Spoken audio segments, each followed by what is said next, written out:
stadium. I'm sure it's out here for a live Q&A. Going to give you some live things here from the full-time whistle as Man City fans applaud their players after that incredible 3-0 win against Liverpool. Dominant in so many ways. And you know what the good news is as well? It's just stopped raining here in Manchester. Yeah, that's a relief for all of us. Some great things there to take up. So thanks so much for joining me. Send me your question in the comments. We'll get to as many as we possibly can on this game, but also on, the rest of the Premier League actually heading to. And there's Pep Guardiola. Let's go around again. You can see him celebrating. His 1,000th game as a manager ends in a 3-0 victory. Some great things here at the final whistle of the Man City. You'd have to say this is a big statement here today in terms of being back in the Premier League. If they were ever out of it, but I think with Arsenal dropping points yesterday, this is big for either City or Liverpool. Whoever won this about what we're going to do for the rest of the season. Okay, let's get to this game then. Obviously, a lot of questions coming in, so keep them coming in. Thanks so much for joining me. In terms of my analysis of this game, again, dominant win for Manchester City. Even though Erling Haaland missed that penalty kick, it was saved really well by Marcus. The time was set early, wasn't it? Doku was superb, my man. On match player ratings over on Pro Soccer for NBC Sports. I can't actually give him a 10 out of 10. I can't remember if ever I've actually given anybody a 10. But he was that good. Fantastic goal. Filled it into the far corner.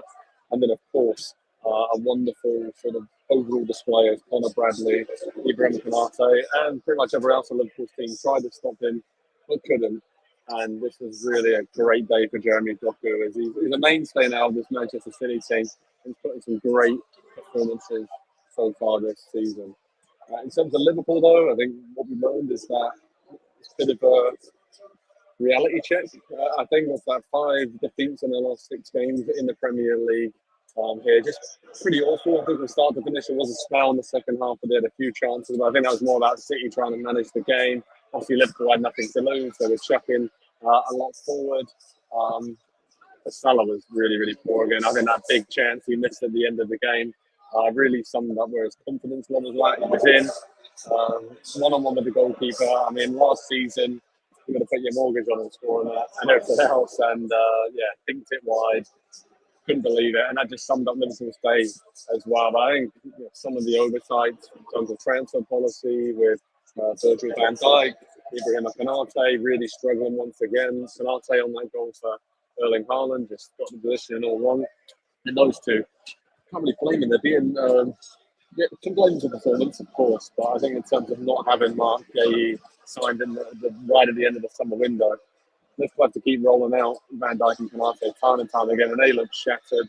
As did Gravenberch in midfield, and as did a lot of their big players, McAllister alongside them as well. And City were energetic, just ran all over them, and kind of did to Liverpool what Liverpool have done to City so many times in recent seasons. So it really was, I think, an eye-opening moment for Arne Slot side and where they're at this season. Again, it's still early, but if we look at the table here, it's not looking great, is it? 8 points off Arsenal, and what are they now after that defeat? Already 4 points behind Manchester City, and yeah, I can't see where it's going to improve fast for Liverpool given the glaring issues, the performances, again, the big name players who are really struggling for confidence. So, Liverpool fans, I mean, Colin Pollard there in the comments sums it up very well. Colin, you have my job, mate, because that was the general consensus from being here at the Etihad today. That Liverpool, just from start to finish, there was no real sense of urgency. I think in terms of danger, they didn't really smell any danger in terms of nobody was going, okay, Doku's cutting in from the left and getting at us time and time again. Let's help Bradley. Let's help Konate. Let's get some other players over to that side of the pitch. But it really was just a woeful performance. I love to hear from Liverpool fans because, I don't know. It's tough. I think we can probably talk about that decision at 1-0 when Van Dijk headed home and Robertson was deemed to be offside by the letter of the law. Yes, him ducking over it, ducking under the ball. Sorry, letting the ball go over him and in. That's obviously a direct action in terms of impacting the play, but I think in terms of um, actually was he in on the runner's way? No, but I think that was just again rub salt further into the wounds of Liverpool on a really poor day for them. We got some. We got all the Liverpool fans and pundits I've seen said we're meant to get destroyed, and that little City weren't a threat. What happened? Got a date in there from Nigel Thompson.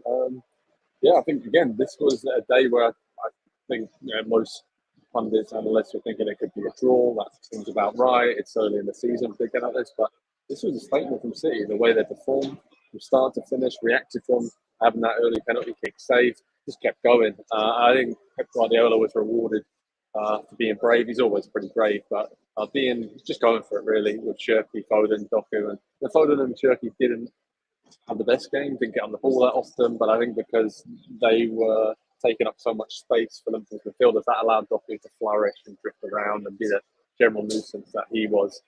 So I think, City here, this is a statement, and I think if you're an Arsenal fan watching this, you won't be feeling as confident as you were a few weeks ago about the title. Still pretty confident. I still predicted the Arsenal to win the title at the start of the season, but I think what this sets up is that City continue on this trajectory, the way this new look squad is playing, and in a new style of play, more direct as well, then they're going to be right up there with Arsenal when all is said and done this season. I'll show you what's going on around me here in the stadium. Obviously, grass is being cut. All the fans have pretty much gone home already. And just a few warm down sessions for some of the Liverpool players there as everyone's reflecting on what's next, the international break, but then, some big games coming up because there's no more international breaks between the end of November and March. So it's fully focused Premier League action. I've got some more questions coming in, so get them coming in. Another one from David McCracken here. Is Arne Slot in trouble? It's too early for that. I think we forget that Arne Slot's only been at Liverpool for just over a year. Incredible transition from Jurgen Klopp. Obviously, he was left with a very good project, a very good team. Hats off to him for the way that he tweaked a few things in terms of controlling the tempo of games, and obviously brilliant title-winning season or the rest of it last year. But I think we've seen in recent weeks the fact that he's gone back to Bradley and Robertson in fullback. I'm going to say crisis mode, but it's just a little bit of an acceptance that the summer signings haven't worked. Let's go back to basics. And it worked against Villa, worked against Real Madrid. I think this was a game too many for Liverpool today, given that the injuries and the squad in terms of the depth. Even though they spent so much money on attackers, it's not that deep in midfield and defence. And I think we saw that today with so many players just running on empty for Liverpool, and Man City just ran all over them. So yeah, I think Arne Slot isn't in trouble, but this continues. It's now, like I said, 5 defeats in their last 6 in the Premier League. There's going to be some questions, maybe around January time, because even though he won the Premier League title, still not immune to criticism, and I think he's got some big decisions to make, and I think he got some big decisions wrong today. Florian Wirtz getting bypassed him. Cody Gakpo was much better when he came in on the left wing. Should have started. Again, hindsight's a wonderful thing, but surprised that Wirtz started. Salah, I think he's got a big decision to make with his form. Yes, in little moments, he still has that quality to beat a player and finish or whatever. Didn't do it today with the one big chance he had, but what's he going to do with him and how that's impacted Liverpool's team, not just going forward, but defensively, because Conor Bradley, again, really tough time against Doku, but why was that? Most of the time, didn't have much help from Salah in front of them. We all know that's Salah's game from a defensive point of view, but still, there's some really big decisions for Arne Slot to make coming up in the months and weeks ahead as Liverpool try and turn this around. Okay, we've got comments in. Liverpool won the league. We finished 15th, but we are now above them without spending 130 million each on both Isak and Vert. Okay, so in terms of who that comment is, that is obviously from a Man United fan, given that they finished 15th last season. Yeah, I think what we're seeing here is that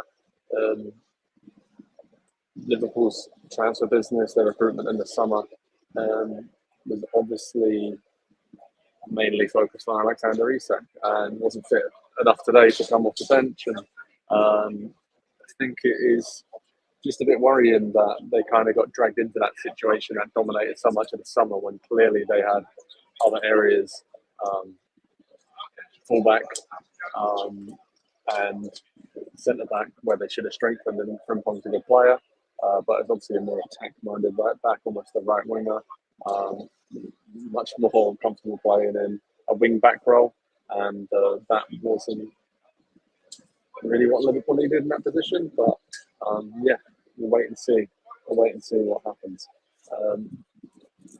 Some other comments coming in, so thanks so much for joining me here at the Etihad as we wrap up Man City's 3-0 win against Liverpool. Again, putting more pressure on Arsenal, and again, a real low point for Liverpool in their season. I mean, they've had a few, but I think today really underlined where they're at going forward. Again, Doku, just a word on him. I'm going to pop down to the mix zone in a minute here, speak to some of the Man City Liverpool players after the game, put over to Pro Soccer Talk and NBC Sports Group for all the latest reaction that we get.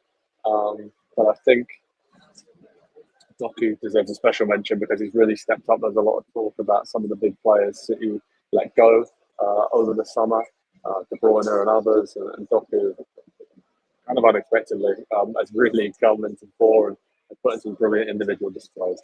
Got a question here. Tactically, what did Slot get wrong?